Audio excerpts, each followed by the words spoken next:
नहीं चलेगी, मोदी तेरी तानाशाही नहीं चलेगी, नहीं चलेगी, मोदी तेरी तानाशाही नहीं चलेगी, नहीं चलेगी। मोदी जो करना है मोदी है। ये बातें का पता नहीं।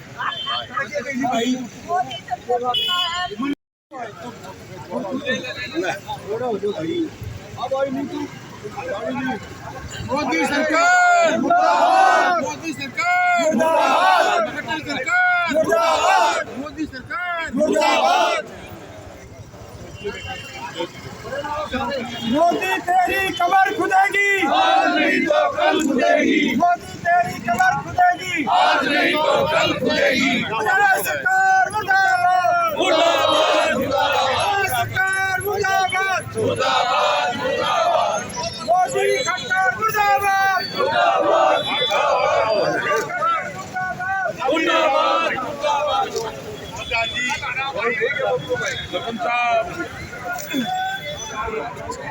प्रधान जी।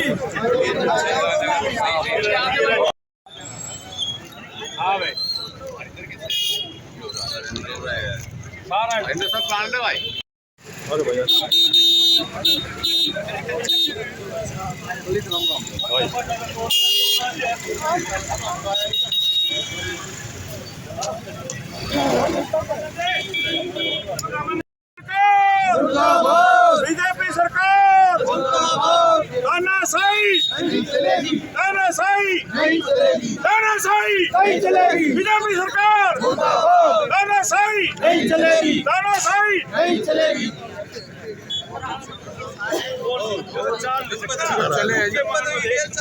पटे कमानी बदलवा जी मरे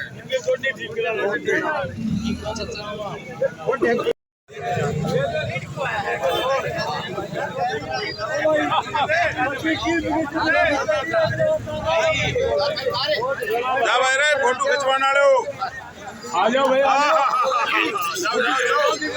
तो जाओ, आ जाओ भाई, कुर्सी ले जाके इतना बोलनी है भी नहीं, कोई इशू नहीं उनका तो रहा क्या कर रहे थे भाई कि वाइस प्रेसिडेंट और उनका जो प्रेसिडेंट प्राइम मिनिस्टर है वो दुनिया की मैनेजमेंट करता है वो क्यों नहीं हत्या करते और क्या करके एक आदमी में मतलब खड़े हो मैं मजाक कर रहा हूँ तो इससे क्या होता है तो आफत है ड्रामा के पर जाट है किससे जाट है उनका और जाट है अरे जो वहाँ किसान बैठे थे वो जाट बैठे जब कितना हो कल उन छोड़ ना उसकी पार्टियाँ हुआ मार गिरे उस सड़क पर गिर के कहाँ था यो तो क्या जाट है हुआ नकली जाट है पूछ सकते हो तुम नकली जाट है और बीजेपी ने इस देश के डेमोक्रेसी खत्म कर दी और ये पत्रकार है मेरी रिक्वेस्ट है अगर तुम जिंदा रहना चाहते हो तो बीजेपी जो ना ये खड़े खुल जाएंगे या वही लिखना पड़ेगा जो वो कहा प्रजातंत्र है प्रजातंत्र की लड़ाई है ये किसी एक पार्टी की नहीं है जो आदमी हिंदुस्तान में प्रजातंत्र चाहता है डेमोक्रेसी हो वो इसमें शामिल हो वरना ये मोदी का आखिरी इलेक्शन है जीतने का आगे कोई इलेक्शन भी नहीं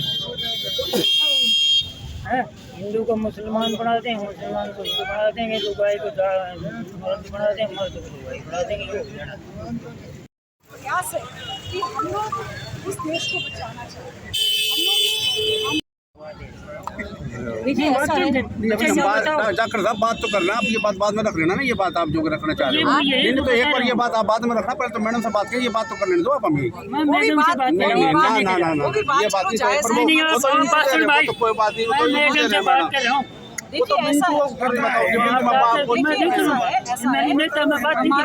देखिए ऐसा है हमारे कांग्रेस पार्टी के सबसे वरिष्ठ हमारे नेता हैं इन्होंने सभी देखिए मैं मीडिया के बंधुओं से केवल एक बात कहना चाहती हूँ हमारे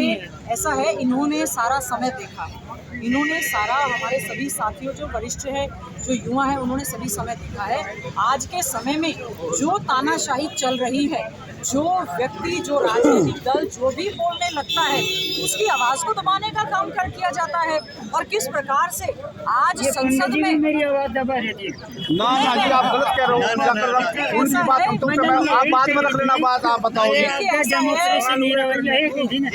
देखिए ऐसा है, जिस प्रकार से देश में आज तानाशाही चल रही है, इस तानाशाही के खिलाफ पूरे देश भर में जो इस समय प्रदर्शन चल रहे हैं, मैं आपसे पूछना चाहती हूँ, काइंडली आप बीजेपी के सांसद से पूछना कि देश के प्रधानमंत्री छोटी सी बात को लेकर ट्वीट करते हैं, मैसेज देते हैं। देश की संसद में आकर उन्होंने जो संसद में चूक हुई है, देश के प्रधानमंत्री ने आकर स्टेटमेंट क्यों नहीं दी?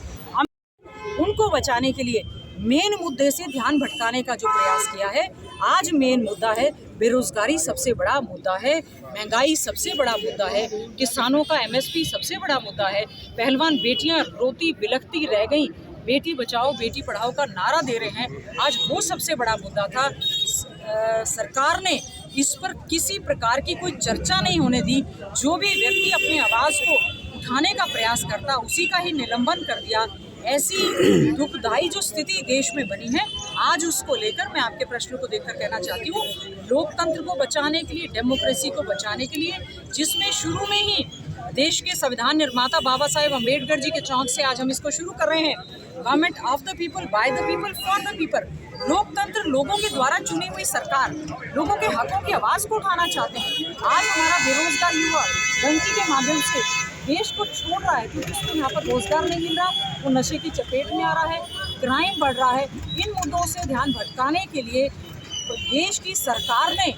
जो इतना बड़ा अन्याय चुने हुए सांसदों के साथ किया है, उसी को लेकर हम सब साथी आज मिलकर यहाँ पर प्रदर्शन कर रहे हैं। मैडम, भाजपा सत्ता पक्ष ये कहता है कि सस्पेंशन तो इस प्रकार से पहले भी सांसदों का होता रहा है और कांग्रेस राज में भी होता रहा है, क्या कभी कांग्रेस इस प्रकार से प्रदर्शन किया है?